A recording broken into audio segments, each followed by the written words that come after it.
नमस्कार विद्यार्थी मित्र हो, इयत्ता 8वी गणित टॉपिक नंबर 15 क्षेत्रफळ सराव संच ह्या प्रकरणाच्या 15.4 तुम्हा सर्वांचं सहस्वागत.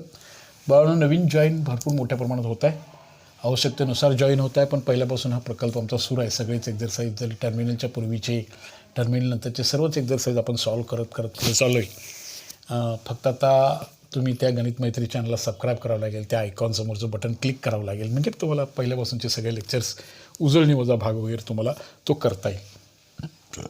पाठीमागच्या तासाच्या 15.4 आपण होतो. त्याला सलगता असण्यासाठी तुम्हाला ते सगळे लेक्चर्स ॲट अ टाईम पाहण्याची सोय आहे. आणि त्यामुळे विनंती आहे बाळांनो की गणित मैत्री चॅनलला सबस्क्राईब करा. एरिया क्षेत्रफळ नावाचा हा भाग आपण शिकतो आहे. व्यावहारिक संकल्पना आहे. ही जर चांगल्या रीतीने क्लिअर झाली तरी आपल्याला बऱ्याच गोष्टी सोप्या होणार आहेत. उदाहरणार्थ, आपली एखादी जागा समजा अशा एका आकाराची असेल. 15.4 दुसऱ्या समचा आपण विचार करतो आहे बघा. पहिलं सम आपण ऑलरेडी कंप्लीट केले. जागा सगळ्यांना सुदैवानं जागा मिळाव्या, त्या आयताच्या आकाराच्या मिळाव्यात घर बांधायसाठी. पण जागाच तुम्हाला आपल्याला अशी मिळाली, वाट्याला आली, तर विनाकारणी भांडण करत बसण्यापेक्षा त्याचं कॅल्क्युलेशन करणे हा भाग पाहणं फार महत्त्वाचा झाला आहे. आता कोणाच्या वाट्याला किती जागा आणि कोणाला जास्त आणि कोणाला कमी मिळाली ह्याच्याबद्दल मोठे वादविवाद मोठ्या प्रमाणात निर्माण होताना दिसत आहेत समाजामध्ये. त्यामुळं एरिया हा जो भाग आहे तो आपला चांगल्या रीतीने क्लिअर असायला पाहिजे. हेच तुमच्या 9वी 10वीच्या याच वयामध्ये होणाऱ्या संकल्पना क्लिअर व्हायला पाहिजे होत्या. पण दुर्दैवानं हे सारख्या परिस्थितीला आपण सर्वांना सामोरं जावं लागते. यासाठी शिक्षणाची किंवा शाळांची गरज जरूर होती. तरीसुद्धा आपण मार्ग काढत राहणार आहोत बाळांनो. याच्यावर सुद्धा आपल्याला विजय मिळवायचा आहे. ते चांगल्या रीतीने तुम्हाला समजावं अशी अपेक्षा आहे. अशा आकाराची जागा वाट्याला आली आणि एरियामध्ये प्रॉब्लेम यायला लागले की मोठ्या प्रमाणामध्ये थोडेसे समाजात थोडीशी भांडणं वगैरे व्हायला लागलेलं चित्र आहे. असं त्यासाठी आपल्याला हे क्लिअर असलं पाहिजे की हा एरिया कसा काढायचा. 36 मीटर आहे, 15 मीटर आहे हे. आणि मग हा एरिया किती आहे, दोघा भावांच्या मध्ये डिवाईड करायचा आहे किंवा दोघांच्या मध्ये ही जागा विकत घ्यायची आहे, तर कुणाला किती जागा द्यावी लागेल याचं करेक्ट मोजमाप करता येणं आता याचा भाग बनला आहे. या चौकोनाचं क्षेत्रफळ काढायचं काम आपल्याला कोणीतरी सोपवलं आहे. आणि मग तुम्ही हे क्षेत्रफळ कसं काढाल.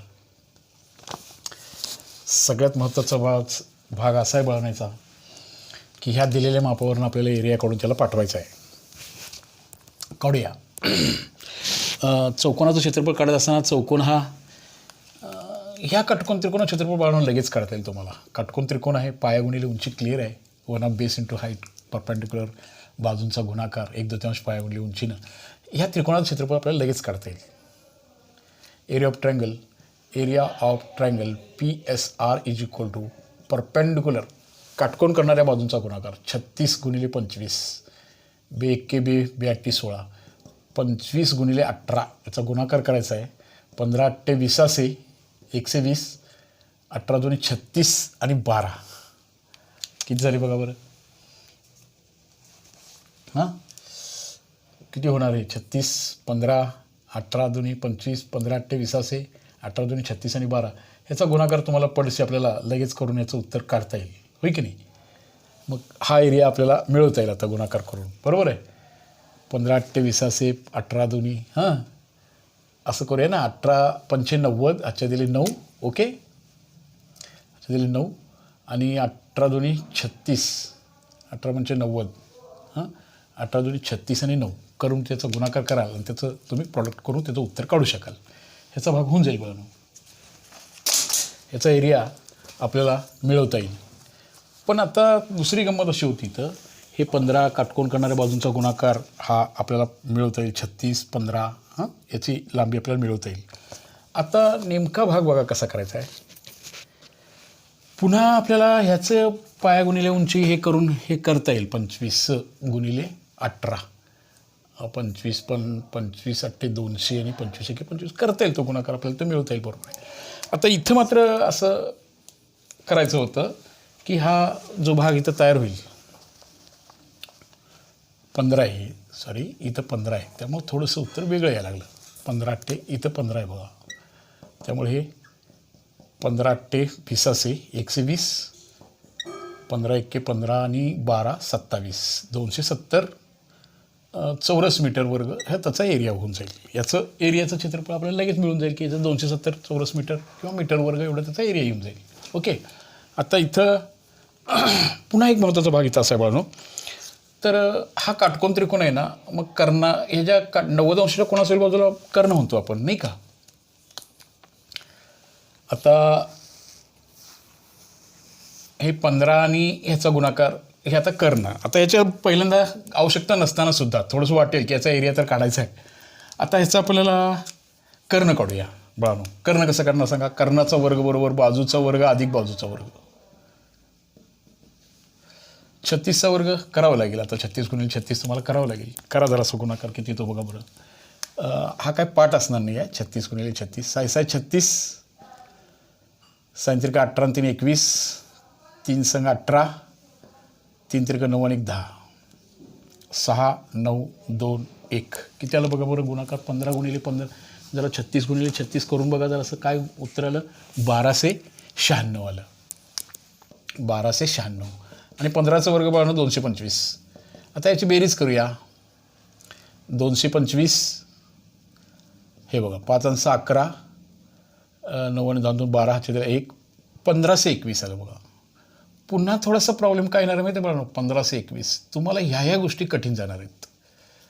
1521 हा कुणाचा वर्ग आहे ती संख्या शोधायला पाहिजे. म्हणजे त्याचं वर्गमूळ माहीत असायला पाहिजे. आता ते कसं काढूया. 1521 वर्गमूळ कसं काढूया. म्हणजे एक्स बरोबर हे एक्स बरोबर वर्गमुळात 1521.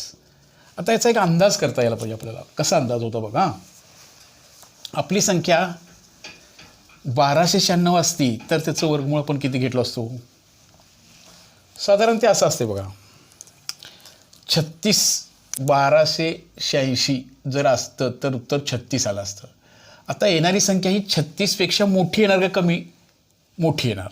म्हणजे 37 असेल 38 असेल 39 असेल किंवा 40 असेल. 40चा वर्ग क्लिअर होता बाळांनो 1600.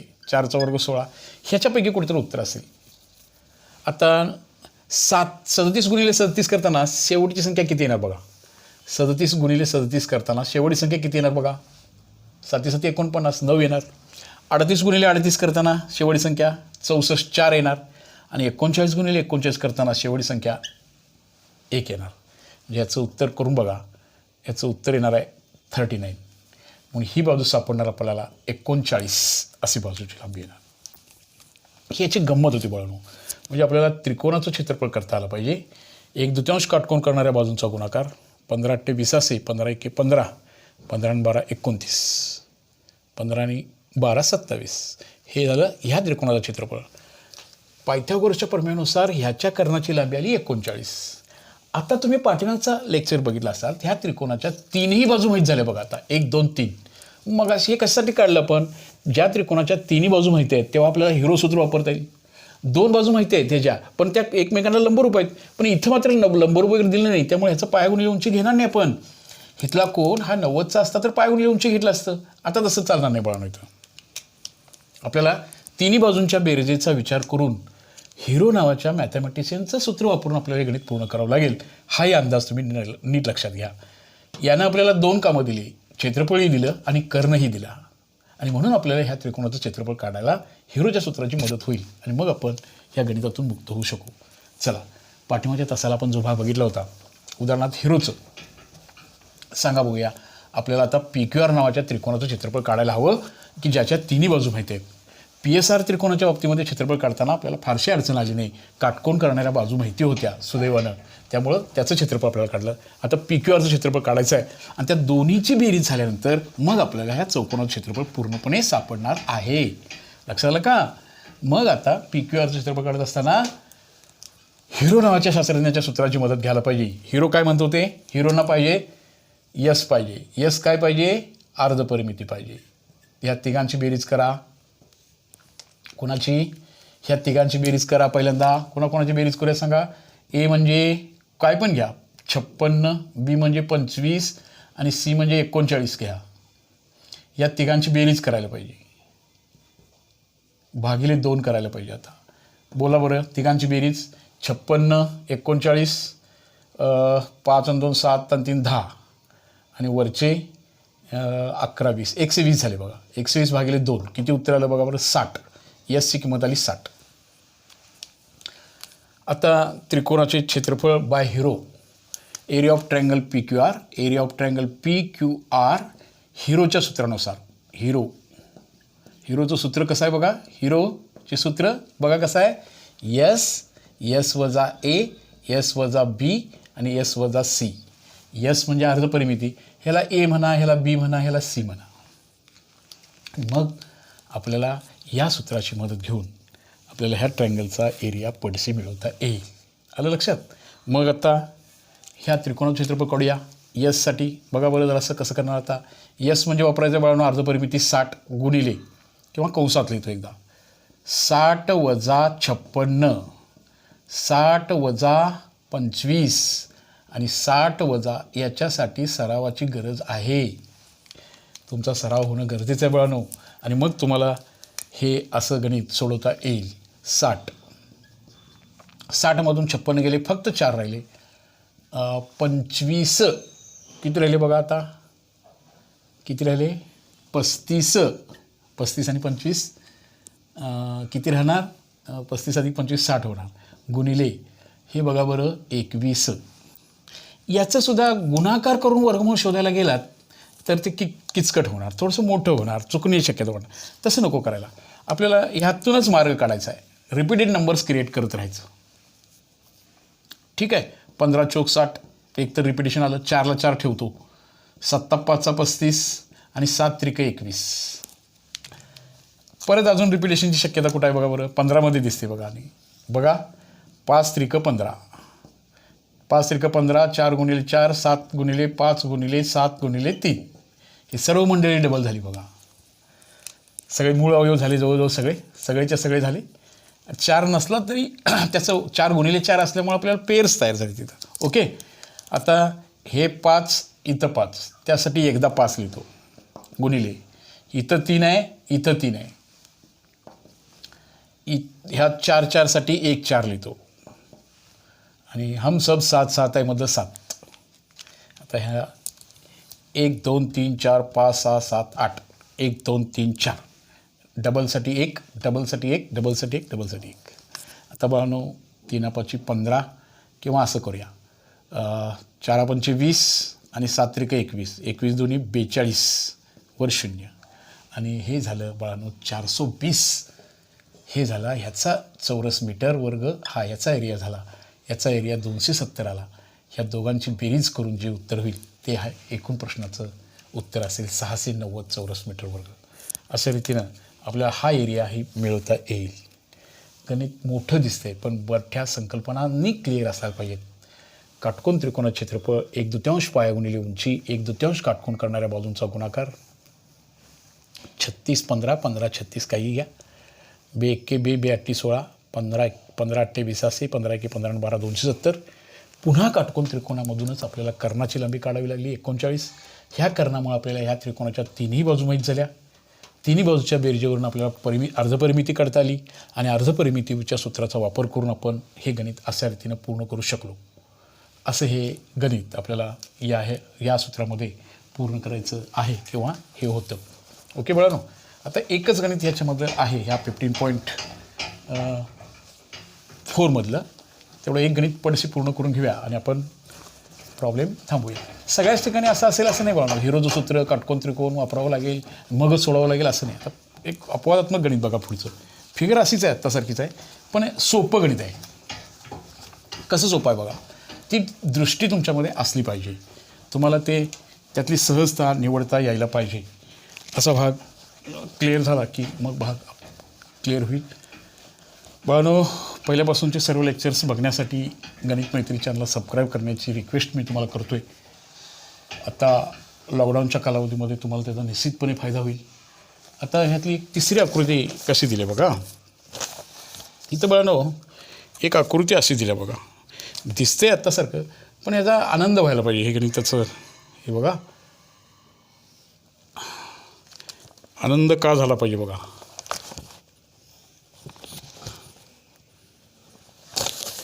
इथं 90 अंशाची खूण झालं ना, अरे वा बरं वाटलं पाहिजे.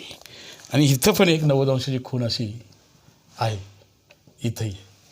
आणि मग हे दिले 13 मीटर, हे दिले बघा 60 मीटर, हे दिले बघा 40 मीटर आणि हे दिले बघा तर 9 मीटर. ए बी सी आणि डी ह्या चौकोनाचं क्षेत्रफळ काढायचं सांगितलं. काय करूया, हे बघा ह्या त्रिकोणाचं क्षेत्रफळ काढताण्यासाठी आता हिरो वगैरे पायथागोरस वगैरे अजिबात नको, विनाकारण डोक्याला ताप करून घेऊ का. 49 41 हा त्याचा करणे येतो नको. पण area of triangle A B D is equal to 1/2 काटकोन करणाऱ्या बाजूंचा गुणाकार, 1/2 गुणिले काटकोन करणाऱ्या बाजू आहेत 40 आणि 9. बे 1 बे, बे 2 4 0 0, 9 2 18, 180 मीटर वर्ग ह्याचं क्षेत्रफळ झालं. काम झालं. आता इथं ह्याच्यावरनं कर्णावरनं हे काढायचं का, मग ह्याच्यावरून ही बाजू काढायला सांगणार का, अजिबात नाही बाळांनो. अरे ह्या त्रिकोणामध्ये सुद्धा आपल्याला पाय आणि उंची माहीत आहे ना. काटकोन करणाऱ्या बाजूपैकी एक पायाने एक उंची असतो, तसं ह्याही त्रिकोणाची पाय आणि उंची माहिती आहे ना. मग इथं मात्र आपल्याला तिकडं सहजतेनं असं सोडवायचं आहे. Area of triangle ADC is equal to 1/2 base into height, पाया गुणिले उंची, 1/2 इंटू 60 इंटू 13, पाया गुणिले उंची. बे 1 बे, बे 3 6 0 0 0, 13 3 39 मीटर वर्ग, 940 400 570. That is equal to, this is answer. That is हा किती येणार बघा. आता ह्या सगळ्या जो एरिया होणार तो अशा रीतीने आपल्याला, म्हणजे हे गणित एकदम सोपंही होतं. हा फरक तुमच्या नीटपणे लक्षात घ्या. सगळ्याच गणितामध्ये हिरो सगळ्याच गणितामध्ये लागेल असं नाही, पण इथं वाटतं ना कसं वाटत होतं बघा. हे पण असलंच आहे वाटतं. मगासारखं सर तुम्ही हिरो सूत्राकडे जाणार, पुन्हा कर्ण वापरणार, पायथागोरस प्रमेय वापरायला लावणार नाही. काटकोन करणाऱ्या बाजूंचा गुणाकार ह्याचं क्षेत्रफळ झालं, पाया उंची याचं क्षेत्रफळ झालं, दोघांची बेरीज झाली, काम झालं आपल्याला. हे 390, हे बघा हे 390 आहे आणि हे किती आहे बघा बरं 180. या दोघांचं ॲडिशन झालं की आपलं आन्सरचं काम संपलं. असं बघा गणितामध्ये काही संकल्पना काही ठिकाणी थोड्याशा डोकं वापरून जास्त ठिकाणी जातं, पण त्यातला आनंदही असतो, इझी पण असतं. पण इझी वाटण्यासाठी काही कठीण प्रश्नसुद्धा आपल्याला सोडवण्याचं स्किल आपल्यामध्ये असलं पाहिजे. परत एकदा तुम्हा सर्वांना हार्टली रिक्वेस्ट करतो आहे की पहिल्यापासूनचे सगळे लेक्चर्स अटेंड करा. सगळं गुणधर्म, सगळ्या टेस्ट सिरीज, आता नवीन होणाऱ्या चाचणी परीक्षेसाठी, वार्षिक परीक्षेसाठी आपल्याला विशेष प्रयत्न करायचे आहेत. आणि त्यामुळं त्रिकोण क्षेत्रफळ एक्झाम्स पाहिली उंची ही कन्सेप्ट आपण कशी वापरायची आहे, कशा फिगरला कोणत्या पद्धतीने वापरायचं आहे, त्याचा नीटपणे वापर करूया. चला गणित शिकत राहूया, गणिताला जुडे राहा. गणित मैत्री चॅनलला सबस्क्राईब करा. सर्वजण गणित शिकूया, सर्वजण पुढे जाऊया. ओके बाळांनो, धन्यवाद. तोपर्यंत